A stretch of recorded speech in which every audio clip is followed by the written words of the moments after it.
അപ്പൊ ഇന്നൊരു stitching video കണ്ടാലോ? അപ്പൊ ചിൽഡ്രൻസ് ഡേക്ക് മൂന്നാൾക്കും ഞാൻ വൈറ്റ് ഫ്രോക്ക് സ്റ്റിച്ച് ചെയ്തിട്ടുണ്ടായിരുന്നു.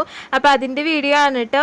അപ്പൊ രാവിലെ തന്നെ ഞാൻ മെറ്റീരിയൽ എടുക്കാൻ പോയിട്ടുണ്ടായിരുന്നു. അങ്ങനെ വന്ന പാടെ തന്നെ മെറ്റീരിയൽ മെഷർമെന്റ് ഒക്കെ എടുത്ത് കട്ട് ചെയ്തോണ്ടിരിക്കുകയാണ് കേട്ടോ. അങ്ങനെ കട്ടിംഗ് ഒക്കെ കഴിഞ്ഞ് പിന്നെ ഒരു ഫ്രോക്ക് അന്ന് തന്നെ സ്റ്റിച്ച് ചെയ്തിട്ടുണ്ടായിരുന്നു കേട്ടോ. പിറ്റേ ദിവസം ഉച്ച തിരിഞ്ഞ് പണികളൊക്കെ കഴിഞ്ഞതാ ഫുഡൊക്കെ കഴിച്ചിട്ട് സ്റ്റിച്ച് ചെയ്യാൻ വേണ്ടിയിട്ട് ഇരിക്കുകയാണ്. അപ്പൊ ഇനി പിപ്പിക്കുട്ടിക്കും ചിച്ചുക്കുട്ടിക്കും കൂടി സ്റ്റിച്ച് ചെയ്യാനുണ്ട്. അപ്പൊ ഞാൻ സ്റ്റിച്ച് ചെയ്യുന്നതിന്റെ പിറ്റേ ദിവസം ആയിരുന്നു കേട്ടോ ചിൽഡ്രൻസ് ഡേ.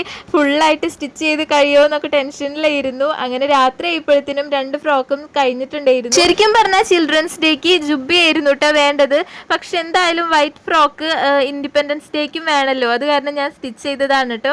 അപ്പൊ ഇതാണ് ഫൈനൽ ലുക്ക്. അങ്ങനെ മൂന്നാളുടെയും ഫ്രോക്കൊക്കെ സ്റ്റിച്ച് ചെയ്ത് പിന്നെ പിറ്റേ ദിവസം ചിൽഡ്രൻസ് ഡേക്ക് ഇതേ എല്ലാവരെയും ഒരുക്കി കൊടുത്തിട്ടുണ്ട്. അപ്പൊ നിന്നോസും പിപ്പിക്കുട്ടിയും ആദ്യം ഒരുങ്ങി സ്കൂളിലേക്ക് പോയി. ഈ ഫ്രോക്കിന്റെ ഫൈനൽ ലുക്ക് എങ്ങനെയുണ്ടെന്ന് കമന്റ് ചെയ്യാൻ മറക്കല്ലേ. പിന്നെ ഇതുപോലത്തെ ഫ്രോക്ക് ആർക്കെങ്കിലും വേണമെന്നുണ്ടെങ്കിൽ മുകളിൽ കാണുന്ന വാട്സപ്പ് നമ്പറിൽ DM ചെയ്താൽ മതി കേട്ടോ.